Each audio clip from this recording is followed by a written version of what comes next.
जब से गईला पलम लुधियाना हो, सुत के पलंग पर रोइले रोजाना हो।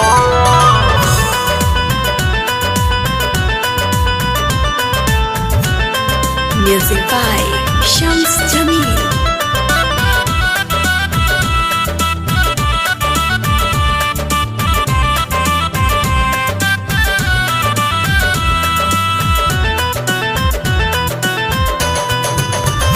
जब से गईला पलम लुधियाना हो, सुत के पलंग पर रोइले रोजाना हो।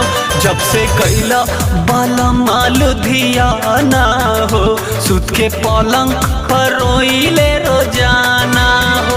न लगे मन सुनो सजन हालिया जाना हो। जब से गईला पलम लुधियाना हो, सुत के पलंग पर रोइले रोजाना हो।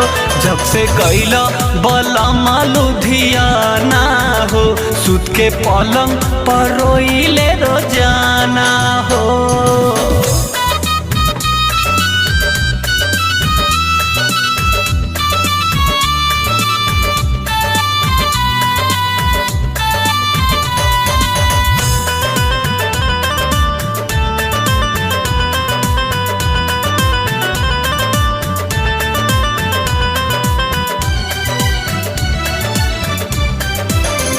राजा याद तो हर पड़ी आवता, रात रात भर हमके सतावता। ए मुअन सुनना सैया याद तो हर बहुते आवता, रात रात भर हमके जगावता। दिल खोजा ता कवनो बहाना हो, सुत के पलंग पर रोइले रोजाना हो। जब से गईला पलम लुधियाना हो, सुत के पलंग पर रोइले रोजाना हो। जब से गईला पलम लुधियाना हो, सुत के पलंग पर रोइले रोजाना हो।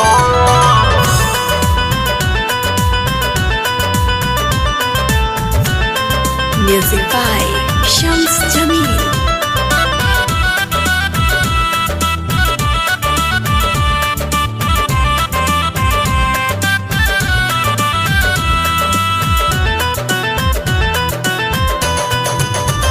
निक लागे ना सबक सिंगारावा हो, रोज दह जाता लोर से कजरावा हो। ए राजा सुना ना, निक लागे ना सबक सिंगारावा हो, रोज दह जाता लोर से कजरावा हो।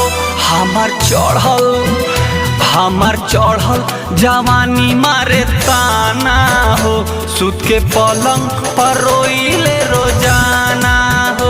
जब से गईला पलम लुधियाना हो, सुत के पलंग पर रोइले रोजाना हो।